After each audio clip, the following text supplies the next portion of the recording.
Everyone, welcome back to another 7 Deadly Sins Grand Cross video, and today we're going to be going over Green Valenti. So with the recent patch notes that just got released, Green Valenti will for sure be coming out tomorrow as a recording of this video. And I want to go over a little bit some of the details about Green Valenti and helping you making a decision if you should or should not summon for this hero. So let's start off by saying that she is a SSR and she is a green unit, and her passive is named Spark of Genius, and it decreases all enemies' pierce rate by the value of the hero's resistance at the start of the battle. Applies when entering battle. So what this means is if she's on your team and she's on your front line, so she has to be one of the first starting 3, she can't be on the 4th slot, she decreases your enemy's pierce rate by the hero's resistance stat. And as of right now, her resistance stat at level 1 is only 20%. So that means she's going to be reducing the enemy's pierce rate by 20%. So if you imagine loading her up with really good resistance gear, she can effectively mitigate the enemy's damage dealt to your team. So it's been shown in the JP version that she is the Blue Demon Meliodas counter for the Pen team, and that's one of her strengths. She has a very excellent passive to mitigate the damage. She's a good crowd controller and debuffer, and we'll talk about this a little bit in the next slide, where we're talking about some of her attack skills. But one of the weaknesses about Valenti is that, as I mentioned before, you need high resistance gear to really get her to really shine. And with Green Gill Thunder as well, because with Green Gill Thunder he increases all defense related stats, and this includes resistance. So the higher you get the resistance, the better that she'll be able to mitigate your enemy's damage output. This is kind of the opposite of Blue Demon Meliodas that just came out last week, where the higher the pierce rate for Blue Demon Meliodas, the more damage he can do. So going over 100% would be beneficial for him. And just like for Valenti, if you get like 100% and up, it's like the enemy's gonna be slapping feathers across your face. It's just gonna tickle. It'll be kind of funny. It'll be like Galen trying to fight Escanor and be like, is that all you got?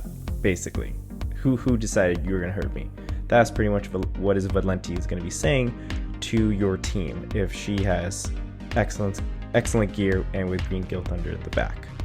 So let's go over some of her skill sets. So her first skill set is called Second Law of Motion. It's an attack and debuff.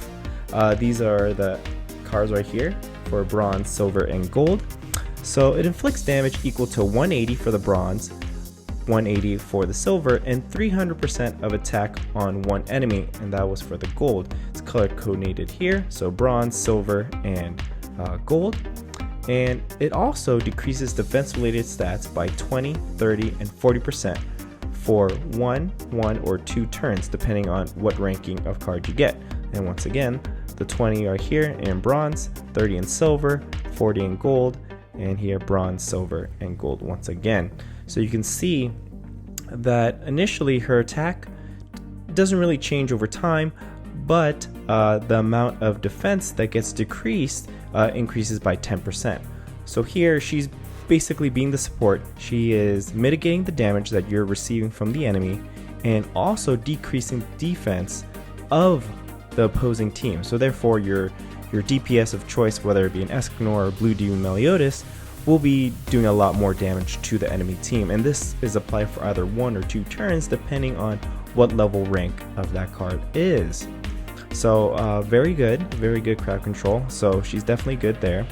And her next attack, known as Creation of Heaven and Earth, it's an attack and debuff as well. So for this one, it inflicts damage equal to 120, 120, or 150% of attack on one enemy. So basically, pick an enemy, she'll do this amount of damage, but also the cool part about her second card is on the silver and the gold, it decreases attack related stats by 20 or 30% for 2 to 3 turns. So depending if it's a silver, it'll be 20% reduction for 2 turns or 30% for 3 turns. So even with her passive skill being mitigating all the damage, if someone's still plowing through like an Escanor, being able to use the second skill, she'll be able to decrease that amount of attack that much more. So also very good. So she's really just trying to control the enemy and keep them at bay, where hopefully then your DPS can just bring down the enemy team, and you got to make sure that she stays alive, because once she dies from the match, her passive skill, it doesn't apply anymore, and then basically all the dogs are going to run loose, and your team better be ready for the onslaught of attacks. And her ultimate is known as Maxwell's Demon. It's an ultimate. It inflicts rupture damage equal to 630% of attack on one enemy. And the level, depending on what level is her ultimate, so it can be 630, 693, and go all the way up to 945 if you get it 6 out of 6. And let's take a look at how that ultimate looks like. Let's see here. Alright. Okay, got her arms, doing some kung fu, building up some energy like Kamehameha. Oh yeah. It's pretty nice, pretty sick. Pretty nice. Yeah. So, some teams that she can potentially be run on, some suggestions that I came up on the fly, is a mono green team, this top one right here. So you have green Merlin, green Escanor, Valenti, and green Gilthunder in the back. And basically the strat here is to put up a perfect cube, then beat down your opponent with Escanor since he's your DPS, and keep Valenti alive. That's the main goal of this. And having Gilthunder in the back, giving that extra 30% defense related stats in PvP to all these units just increases their survivability. And with the use of Merlin, and depending how good your attack gear is or her attack for your specific one, that's going to be the strength for a perfect cube, therefore giving just another defensive buff. So it's going to be pretty annoying to get through this team, and you always got to worry for Escanor, because Escanor is going to be just chomping down on the enemy team as well. And if you want to decrease the defense even more, Valenti, as mentioned in her first skill, can decrease the enemy's defense. So very good team right here. And another one is an AoE DPS, so the second row. So instead of Escanor, if you're lucky enough to get Blue Demon Meliodas, you can use him instead, because this is an AoE attack. Valenti will basically be lowering the enemy's defense. Green Merlin can then do the perfect cube and also roll back the enemy's ult gauges. So very good control here as well. And similar strat, perfect cube, beat down with Blue Demon Meliodas, keep Valenti alive. And unfortunately for the people who don't have either Escanor or Blue Demon Meliodas, you always have good old King. He's personally one of my favorite units because just the versatility of him. He can petrify, he can cleanse, his AoE is absolutely disgusting. The higher you can get him with coin shop dupes, it can literally just wipe out a whole team. So he can do everything. You got Merlin, rollback, also perfect cube for extra defense. If life is getting kind of low, King here can then heal you up or petrify the enemy if one enemy is getting too wild. And once again, Valenti, just being the core piece of this showcase, being able to crowd control and also reduce the enemy's pierce rate, and just basically your team will be able to survive a lot of things because of her excellent passive.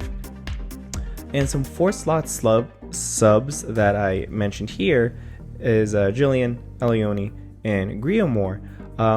These are also potential options to put instead of Gilthunder here, but I wouldn't really suggest it because Green Gilthunder is just he's definitely the MVP for 4th slot for this team, centering around Valenti. So let me know what you think about that. If you like these suggestions, please consider giving a like. I'd really appreciate it. And just going over some of my overall thoughts now on Valenti. So once again, she's going to be dropping after the maintenance tonight. She's a really good unit, very tailored to more crowd control, mind games, and knowing who to basically weaken the whole team for your own team to bring down the other side. So some final thoughts. So great support, excellent at countering the pen team. So when Great Demon comes out in Hell, I've heard she's been used in many teams. So her and Green Elizabeth and probably Escanor Green King. Basically, you can pretty much auto that because Great Demon isn't going to be really doing much damage to you.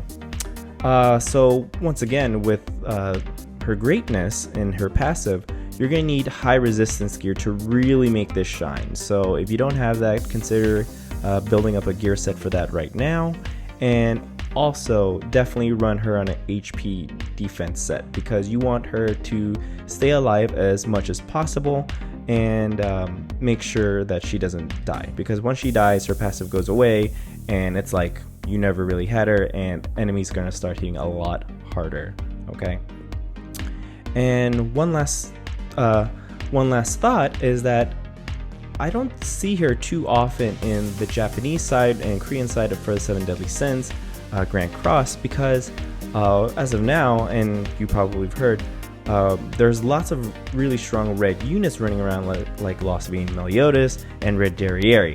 So having them around really makes Green Valenti not too prominent on that side of things right now. But of course, the meta is always changing, so doesn't mean she won't get back into the meta at some point. But she is definitely a good unit, not a definite must pull in my personal opinion, but do whatever you like. I personally will probably give a couple summons, but I'm not gonna go all in or anything like that compared to like Blue Demon Meliodas or a Green Escanor that came out in these past month or so. Those ones were definite must summons. This one I would just personally say, if you have some, you want to test it out, go for it.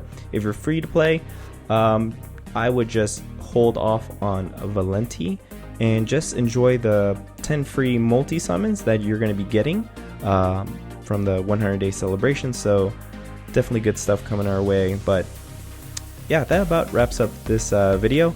And once again, if you enjoyed this analysis of Green Valenti, let me know down in the comments if you're gonna try to pull for her, and I'll catch you guys in the next one. All right, peace.